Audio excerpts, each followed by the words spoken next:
Hello everyone, स्वागत है आपका मेरे इस यूट्यूब चैनल पर। आज हम व्यावसायिक अध्ययन बीएसटी जो कक्षा 11th है, क्लास 11th का चैप्टर नंबर 3 स्टार्ट करने जा रहे हैं। दैट इज़ निजी सार्वजनिक एवं भूमंडलीय उपक्रम। ठीक है, इसका आज हम फर्स्ट पार्ट डिस्कस करेंगे। देखिए, इस चैप्टर के स्टार्टिंग में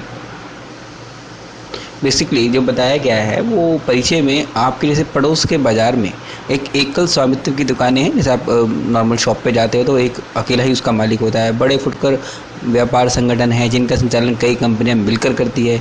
इनके साथ ही आपको कानूनी सेवा, स्वास्थ्य सेवा तथा अन्य सेवाएं प्रदान करने वाली इकाइयाँ भी हैं जिसमें स्वामी एक से अधिक व्यक्ति होते हैं, अर्थात वे साझेदारी फर्में होती हैं। ये सभी निजी स्वामित्व के संगठन हैं। इसी प्रकार से अन्य कार्यालय अथवा व्यवसाय हैं जिन पर सरकार का स्वामित्व होता है, मतलब सरकारी उपक्रम होते हैं। उदाहरण के लिए जैसे रेलवे एक ऐसा संगठन है जिसका स्वामित्व एवं प्रबंधन पूर्णतः सरकार के पास ही उपलब्ध है। इसके अलावा ऐसे अनेकों व्यावसायिक इकाइयाँ भी हैं जो एक से अधिक देशों में अथवा अपना व्यापार चला रही है, मतलब कि इंटरनेशनली। ठीक है, एक स्टेट में या एक पर्टिकुलर कंट्री में ना चला के मल्टीपल कंट्रीज़ में वो अपना बिजनेस कर रही हैं, तो उसको हम भूमंडलीय उद्यम कहते हैं। इन सब के बारे में नीचे डिस्कस किया गया पूरे चैप्टर में। तो स्टार्ट करते हैं। देखिए, निजी क्षेत्र एवं सार्वजनिक क्षेत्र, जो बेसिकली एक सोल प्रोप्राइटर जिसे हम कहते हैं। भारतीय अर्थव्यवस्था में निजी स्वामित्व एवं सरकारी स्वामित्व वाले दोनों व्यावसायिक उद्यम होते हैं, इसलिए इसे मिश्रित अर्थव्यवस्था कहते हैं, मतलब कि मिक्स्ड इकोनॉमी। भारत सरकार ने मिश्रित अर्थव्यवस्था को चुना जिसमें निजी क्षेत्र एवं सरकारी क्षेत्र दोनों क्षेत्रों के उद्यमों को के परिचालन की छूट है, सबको मतलब परमिशन है।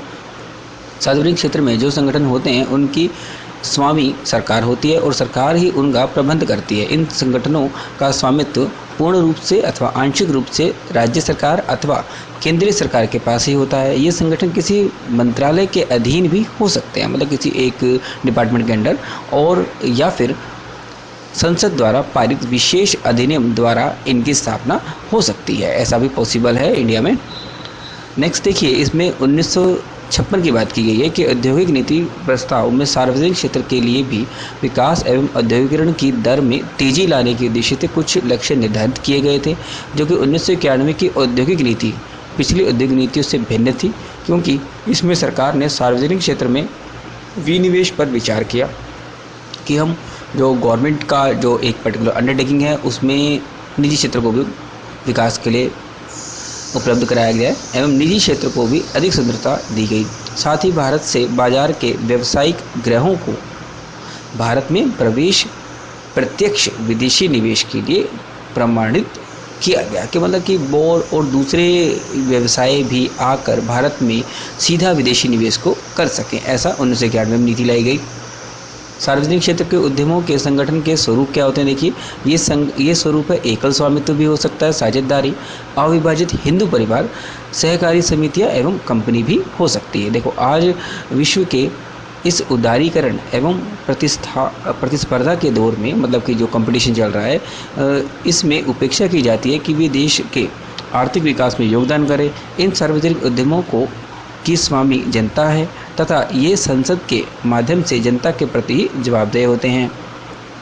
एक सार्वजनिक उपक्रम संगठन के किसी भी स्वरूप को अपना सकता है, लेकिन यह उसके कार्यों की प्रकृति एवं सरकार से इसके संबंधों पर निर्भर करता है।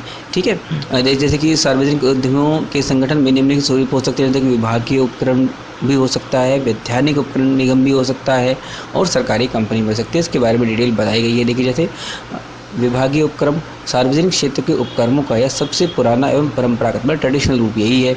इसमें उपक्रम को किसी मंत्रालय के एक विभाग के रूप में स्थापित किया जाता है, मतलब एक सिंगल के रूप में बनाया जाता है एवं यह मंत्रालय का ही एक भाग या फिर उसका विस्तार बनाया जाता है, मतलब या तो उसका एक हिस्सा होगा या उसका आगे डेवलप किया हुआ, आगे बढ़ाया हुआ हिस्सा होगा। सरकार इन्हीं विभागों के माध्यम से कार्य करती है तथा ये सरकार की गतिविधियों के महत्वपूर्ण भाग होते हैं। इनका गठन स्वायत्तता एवं स्वतंत्र संस्था के रूप में नहीं किया जाता, मतलब कि सरकारी कंट्रोल में होते हैं तथा इनका स्वतंत्र वैधानिक अस्तित्व भी नहीं होता। ये उपक्रम केंद्र अथवा राज्य सरकार के अधीन हो सकते हैं तथा इनमें केंद्रीय अथवा राज्य सरकारों के नियम लागू रहते हैं। जैसे कि उदाहरण के लिए रेलवे तथा डाक एवं तार विभाग जो आजकल चलता है काफ़ी, विशेषताएं देखिए इसकी क्या होती है। धन सरकारी खजाने से सीधे आता है तथा इसका नियोजन सरकार के बजट में किया जाता है, बिल्कुल इसके लिए बजट बनाया जाता है। इन पर भी लेखांकन एवं अंकेक्षण नियंत्रण लागू होता है, ये सभी अकाउंटेंसी वगैरह मेंटेन करते हैं। कर्मचारी सरकारी कर्मचारी कहलाते हैं तथा इनकी भर्ती एवं सेवा शर्तें वही होती है जो सरकार के सीधे तौर पर अधीन कर्मचारियों की होती है, मतलब गवर्नमेंट एम्प्लॉइज में होते हैं। सरकारी विभाग का प्रमुख उपमंडल माना जाता है, मतलब उसका एक हिस्सा, तथा इसे मंत्रालय के नियंत्रण में होता है। ये मंत्रालय के प्रति जवाबदेह भी होते हैं। लाभ देखिए से क्या होते हैं। संसद के लिए इनका प्रभावी नियंत्रण सुगम होता है, मतलब कि आसान होता है। उच्च स्तर की सार्वजनिक जवाबदेही सुनिश्चित होती है। अर्जित आगम यानी कि जो आमदनी होती है सीधे सरकारी खजाने में चली जाती है। राष्ट्रीय सुरक्षा की दृष्टि से ये सबसे अधिक महत्वपूर्ण, सबसे अधिक स्वरूप है, उपयुक्त स्वरूप है, जो अच्छा माना जाता है। इसके देखिए कुछ सीमाएँ भी हैं। सीमाएँ क्या है कि लचीलेपन की कमी होती है, ठीक है, इसमें मतलब फ्लेक्सिबिलिटी कम होती है। इसमें कर्मचारी एवं विभागक से बिना संबंधित मंत्रालय के अनुमोदन के किसी भी मामले में स्वतंत्र निर्णय नहीं ले सकते, मतलब कि सरकार के कंट्रोल में होते हैं तो इंडिपेंडेंट डिसीजंस नहीं ले सकते, डिसीजन लेना मुश्किल होता है इसमें। ये उपक्रम व्यावसायिक अवसरों का लाभ नहीं उठा पाते, जो कंपटीटर्स उठा पाते हैं ये लोग नहीं कर पाते क्योंकि सरकार से जुड़े हुए होते हैं। अत्यधिक सतर्कता बरतने एवं रूढ़िवादिता मतलब कि ट्रेडिशन को फॉलो करते हुए के कारण ये उपक्रम जोखिम भरे कार्य नहीं करते हैं, कोई रिस्क ज़्यादा लेना नहीं चाहता है। दिन प्रतिदिन ये कार्यों में अत्यधिक लाभफीताशाही होती है, मतलब कि रिश्वतखोरी चलती रहती है। इसमें मंत्रालय के माध्यम से राजनीतिक हस्तक्षेप होता है। ये संगठन उपभोक्ता की आवश्यकताओं के प्रति संवेदनशील नहीं होते, मतलब डायरेक्ट कंज्यूमर से लिंक नहीं रखते तथा इनके द्वारा प्रदत्त सेवाएं ही अपर्याप्त होती है, मतलब कि कंप्लीट नहीं होती, कुछ जो चाहिए होती है एग्जैक्ट सेवाएं को प्रदान नहीं कर पाते। नेक्स्ट देखिए, नेक्स्ट है वैधानिक निगम। सार्वजनिक उपक्रम है ये भी, जिनकी स्थापना संसद के विशेष अधिनियम के द्वारा की जाती है। ये अधिनियम ऐसे उद्योगों के अधिकार एवं कार्य, इनके कर्मचारियों में से संबंधित नियम एवं कानून तथा सरकार के विभिन्न विभागों से इनके संबंधों को परिभाषित किया जाता है। इसमें स्थापना विधानमंडल द्वारा की जाती है। इसके कार्य एवं शक्तियाँ पूर्णतः परिभाषित होती है, मतलब सब कुछ डिफाइंड होता है संसद के द्वारा। वैधानिक निगमों के पास जहां एक और सरकारी अधिकार होते हैं, वहीं दूसरी ओर निजी उद्यम के समान परिचालन में पर्याप्त लचीलापन होता है, जो इससे पहले वाले में नहीं था। इसमें थोड़ा लचीलापन में आ जाता है। इसकी विशेषताएं देखिए क्या होती है। इनकी स्थापना संसद द्वारा पारित अधिनियम द्वारा की जाती है, जैसे ऊपर की डेफिनेशन में बताया गया है, तथा इसी अधिनियम के प्रावधानों के अनुसार इनका संचालन भी किया जाता है। ये पूर्णतः सरकार के स्वामित्व में होते हैं। वित्त के संबंध में अंतिम उत्तरदायित्व सरकार का ही होता है, ठीक है, तथा वही लाभों का विनियोजन भी करती है। यदि कोई हानि होती है तो उसे भी सरकार ही वहन करती है, कोई किसी में बर्डन नहीं आता। इन पर मुकदमा किया जा सकता तथा ये दूसरों पर मुकदमा भी कर सकते हैं। अपनी वित्त की आवश्यकताओं को ये स्वयं पूरा करते हैं। ये सरकार से ऋण लेकर तथा जनता से वस्तुओं एवं सेवाओं की बिक्री द्वारा आय अर्जित कर धन जुटाते हैं। सरकारी विभागों के लिए लेखांकन एवं अंकेक्षण की जो प्रक्रिया है वह इन विभाग नियमों पर लागू नहीं होती, क्योंकि ये संसद से डायरेक्ट बनाए जाते हैं। कर्मचारी राज्य अथवा नागरिक सेवा के अधिकारी नहीं होते, मतलब सरकारी विभागों की तरह काम नहीं करते वो, तथा ये सरकारी सेवा शर्तों, नियम एवं कानूनों से शासित नहीं होते। इसके देखिए लाभ क्या है। पहले वाले के मुकाबले इसमें काफ़ी लाभ हैं। ये अपने कार्य संचालन के लिए पूर्ण रूप से स्वतंत्र होते हैं तथा इनके कार्य परिचालन में उच्च स्तर पर लचीलापन होता है, जो पहले वाले में हमने नहीं देखा था। इनकी आय एवं प्राप्तियों पर सरकार का कोई अधिकार नहीं होता। अधिनियम द्वारा प्रदत्त जो अधिकार होते हैं कि परिधि मतलब जिसका घेरा होता है में रहकर ये स्वयं अपनी नीतियों एवं प्रक्रियाओं का निर्धारण करते रहते हैं। इसके पास सरकार के अधिकार एवं निजी उद्यम की पहल क्षमता भी होती है। इसके लिए कुछ सीमाएं भी हैं। इनके कार्य परिचालन में ऊपर वर्णित लचीलापन नहीं होता, मतलब लचीलापन तो होता पर इतना नहीं होता। इनके प्रत्येक कार्य नियम एवं कानून के अनुसार होते हैं। इनके प्रत्येक महत्वपूर्ण निर्णयों एवं कार्यों में जिनमें भारी धन व्यय होता है, सदा सरकारी एवं राजनीतिक हस्तक्षेप होता ही रहता है। जहां कहीं भी जनता से लेन देन की आवश्यकता होती है, वहां अनियंत्रित भ्रष्टाचार व्याप्त होता है तथा सरकार निगमों के बोर्ड से सलाहकार नियुक्त करती रही है। इस कारण अनुबंधों एवं अन्य निर्णयों में निगम की स्वतंत्रता सीमित हो जाती है। देखिए नेक्स्ट है इसमें सरकारी कंपनी। इन कंपनियों की स्थापना भारतीय कंपनी अधिनियम 2013 के अंतर्गत की जाती है। ये सरकारी कंपनियां होती हैं, लेकिन निजी क्षेत्र की कंपनियों के समान इनका भी पंजीकरण एवं संचालन कंपनी अधिनियम के प्रावधानों के अनुसार ही होता है। ठीक है, इनकी स्थापना विशुद्ध रूप से व्यवसाय करने के लिए की जाती है, मतलब कमर्शियल एक्टिविटी के लिए की जाती है, तथा ये निजी क्षेत्र की कंपनियों के साथ प्रतिस्पर्धा भी करती है। कंपटीशन बढ़ जाता है इसमें। कम से कम 51% चुकता अंश पूंजी यानी कि शेयर कैपिटल तथा वे केंद्र सरकार के पास होती है या फिर राज्य सरकारों के पास होती है, मतलब गवर्नमेंट के अंडर होती है, या फिर कुछ केंद्र के पास और शेष एक या एक से अधिक राज्यों के सरकारों के पास है, तथा उसमें वह कंपनी की भी सम्मिलित है जो किसी सरकारी कंपनी की सहायता करती है। सरकार ही बड़ी अंशधारक है, मतलब कि मेन कैपिटल जो जैसे कि 50 से ज़्यादा 51 हो गया, तो 51% जब कैपिटल शेयर कैपिटल सरकार के पास है तो यही सबसे बड़ी अंशधारक मानी जाएगी। इसे सरकारी कंपनी भी कहा जाता है। इसकी विशेषता देखिए क्या होता है। यह भारतीय कंपनी अधिनियम 1956 के तहत स्थापित की गई है। एक ऐसा संगठन है। कंपनी किसी भी अन्य पक्ष के विरुद्ध न्यायालय में मुकदमा दायर कर सकती है, जब तक इसमें नहीं था किसी कंपनी में। कंपनी अधिनियम भी अनुबंध भी कर सकती है, मतलब कोई एग्रीमेंट भी किसी दूसरे के साथ कर सकती है। अन्य किसी भी सरकारी कंपनी के समान इसका प्रबंधन कंपनी अधिनियम के प्रावधानों के अनुसार ही होता है। कर्मचारियों की नियुक्ति कंपनी के उद्देश्य पत्र एवं अंतर नियम के दिए गए नियमों के अनुसार ही होती है। केवल उच्च प्रबंधक जैसे कि चेयरमैन अथवा प्रबंध निदेशक ही सरकार से अथवा नागरिक सेवाओं से प्रतिनियोजन पर आए व्यक्ति हो सकते हैं, मतलब कि इस टाइप के पर्सन यहाँ इन्वॉल्व होते हैं। ये कंपनियां लेखांकन एवं अंकेक्षण नियमों से मुक्त रहती है, मतलब ज़रूरी नहीं है कि उसको ये सब सरकारी कंपनी होने के नाते दिखाना पड़े। वित्त की व्यवस्था सरकारी अंशधारी एवं प्राइवेट अंशधारी भी से करते हैं, मतलब कि जैसे बताया मैंने 51% अब तो सरकार का होता है और बाकी प्राइवेट में रहता है। इसके देखिए फ़ायदे क्या है। इसके लिए संसद से अलग से किसी विशेष अधिनियम की आवश्यकता नहीं होती। सबसे बड़ी इसकी बेनिफिट कंपनी की यही होती है। इसका सरकार से पृथक कानूनी अस्तित्व होता है, क्योंकि 49% निजी का होता है।